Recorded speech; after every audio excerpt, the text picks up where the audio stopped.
Hey, this is Ross, and I'm going to show you guys today how to make a groovy bass line that sounds like this.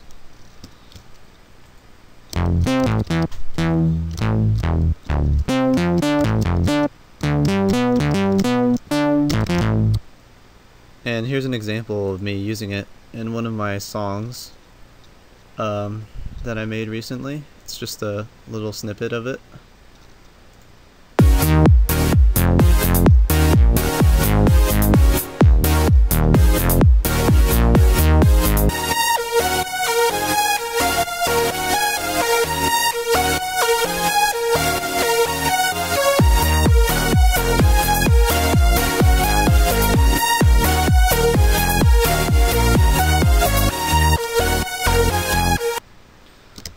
Okay, so it's been a while, I know.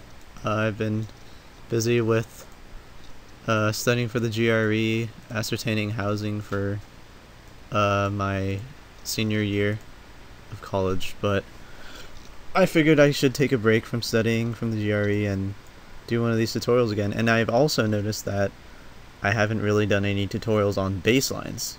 So here's a couple tips that I can give you guys about how I make some of my bass lines.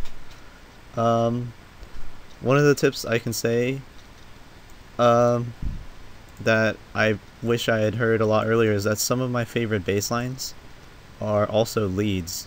So any melody or any synths that I made or you guys might make that make good leads or just good chords, I guess, or anything like that in the high end actually tend to translate pretty well in the low end.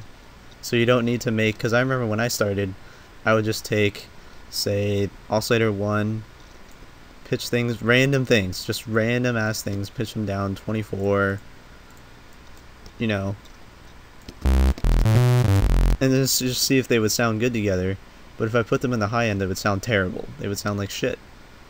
So a good practice, I would say, is to just experiment with some of your higher synths and then just try pitching them down an octave, which you can do pitching down, hold Alt and then pitch down, and you can go up and down octaves, or you can just go to global and global tune. You can pitch this down however much up or down you want. I guess only -24 or +24, just to hear what it would sound like in the lower end, and sometimes you can get some really cool sounds.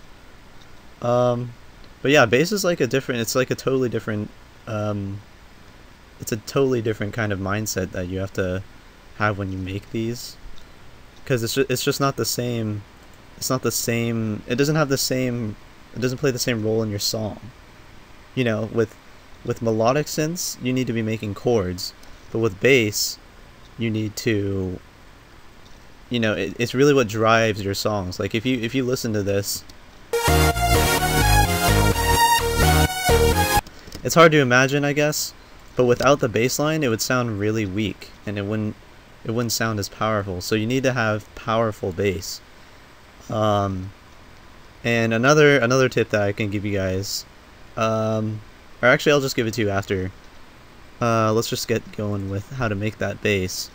So one thing I would recommend you do is you just experiment with digital hybrid and then layer it with some of the basic. You should I would recommend you stick with basic. At least put one of these basic ones in with whatever else you layer it with, just to give it a more natural sound. Because if you just put all these experimental ones together, at least as far as I found, you'll end up just making dubstep basses or just like really like grimy, nasty ones, which might be, you know, which might be what you want. But this tutorial is about just bass lines that you put underneath anything, and they're your foundation, basically. You put them underneath your chords. So for example, for this bass that I used E-bass pulse, electric bass pulse, which is hard to find. You have to scroll down a little bit. It's a little hidden one over there. And this one's really cool because if I play it, you can probably hear it more if I pitch it down 24 or 12. There we go.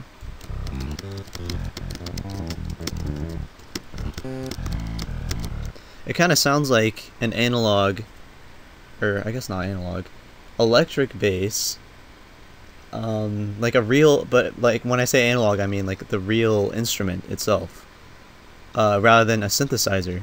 So that's kind of the key, is we want to, this is what all synths come down to, is you want to emulate a real instrument. And then like I said earlier, we want to really make this more powerful, because as it is, it's kind of weak. So if we add square saw 1 in the same pitch, -12, and turn it to saw, and keep E bass pulse all the way to the right as well. Here's what we have. Okay, so you can't really hear the bass as much, the B pulse, but let's hear it without it. Okay, it's just a saw, but when we add the E bass pulse, you can kind of hear the bass, the E bass part of it, really giving it a little more bass out of it than just the saw wave, you know. And another thing I tend to do with most of my bass lines is I'll put a sine or triangle underneath, 1 octave below. Sometimes you should do it the same octave, but for this one it just happened to be -24. And listen to this, it'll make it even more bassy and more powerful. Without it, and this is with it.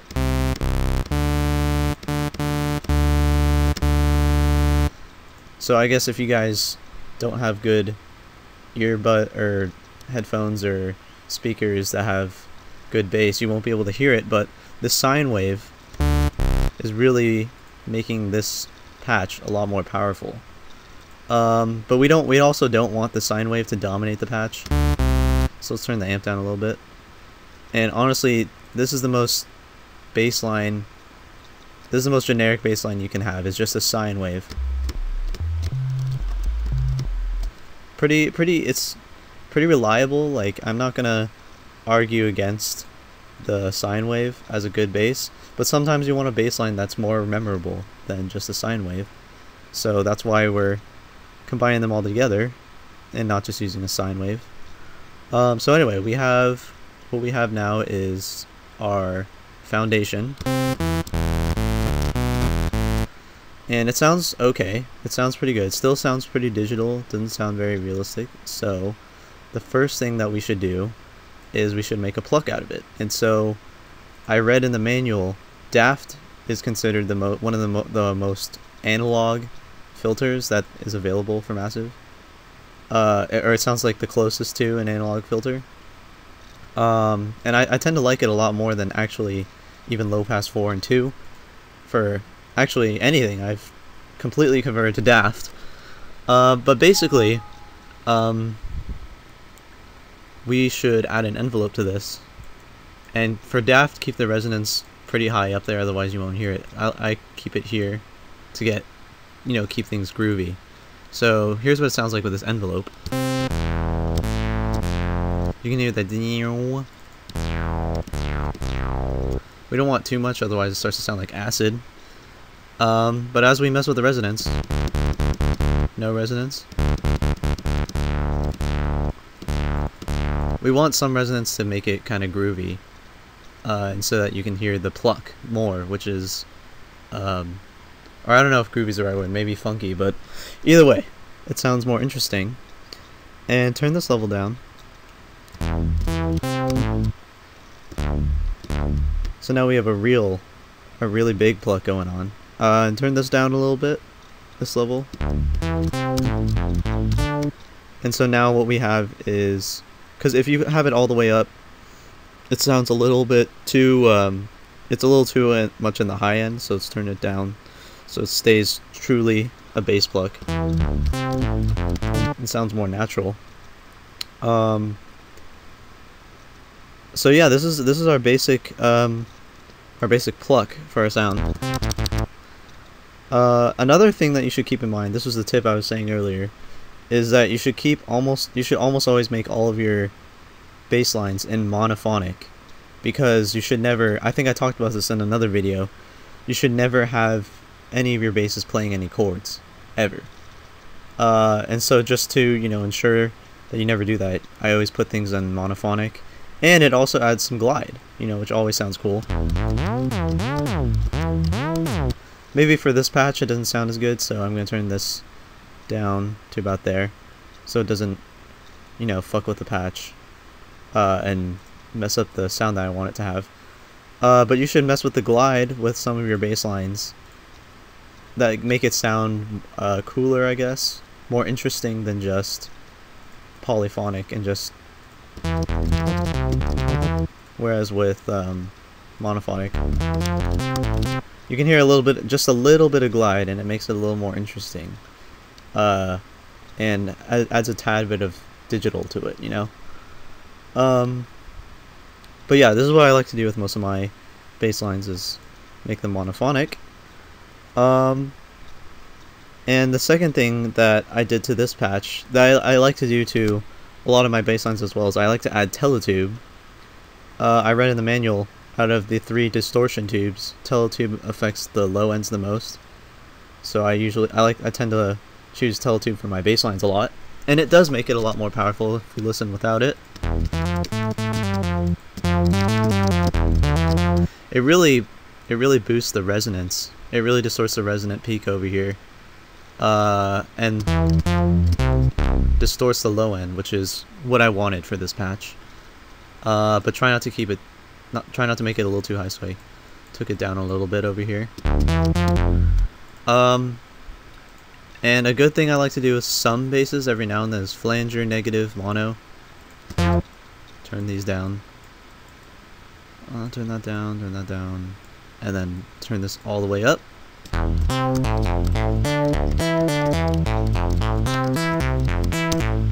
So it makes a really cool flanger sound, and pretty much any bass you make, and it's just noticeable to the point where it's not annoying and it doesn't take away from the original patch. So I'm actually going to turn this very, very down. Actually, I'm just going to turn it off, because that's not what I want this patch to be. Or you can choose, I like to use chorus ensemble sometimes, and turn this all the way up and turn this up a little bit. It adds a lot of width to your bass, and it just gives it that chorus effect, which can sound pretty cool sometimes. Sometimes you don't, so just for this tutorial I'm going to keep that off. But yeah, I would say some of them are absolutely useless, like reverb. You should never put reverb on bass. Delay, I would highly recommend against it, and so on and so forth, because your bass should be in mono. But yeah, so I always like to use teletube. And EQ, you should turn the high down a little bit and maybe the low up a little bit. We don't want the low to be too high, or the distortion from the teletube is just going to be nasty. And you don't want to have too much high, but you don't want to get rid of all of your high from your bass, because you want your bass to not just be like a sine wave. You want it to be memorable, right? And if you have it too high, then it's not operating as a bass line anymore. So we want to just turn this down a little bit. And this might seem kind of strange, but we should also put macro 2 on these two. There we go, and label it cutoff. And this way you can have like a build-up bass, which can sound pretty cool sometimes, you know. At least just give yourself the option of it. So here's an example. Or let's think something better.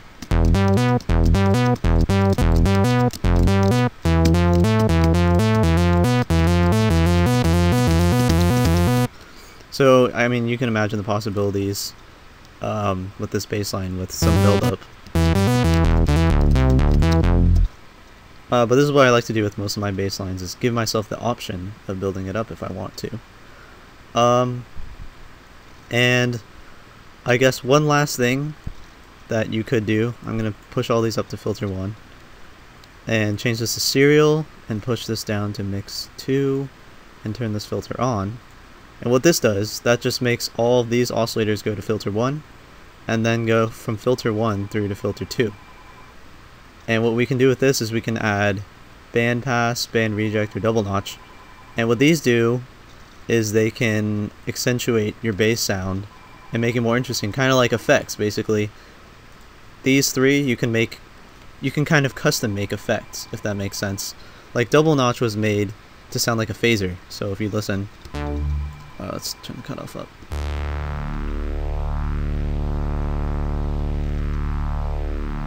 So you can apply an LFO onto that and make some cool sounding phasing effect on your bass line if you wanted.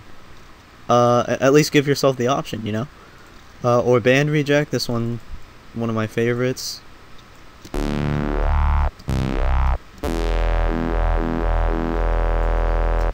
Just to give your bass line a little more spice if you hear those dirty bass lines in electro house songs or whatever.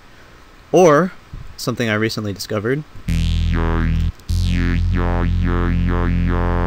can make some yaw sounds from band reject by just tweaking the bandwidth. Pretty interesting thing I'd never heard about, and I discovered recently that you guys should try out.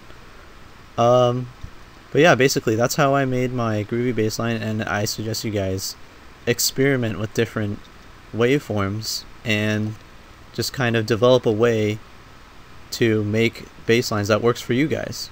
So yeah, that's it for this tutorial. I hope you guys liked it. Subscribe if you would like to see more, and have fun mixing.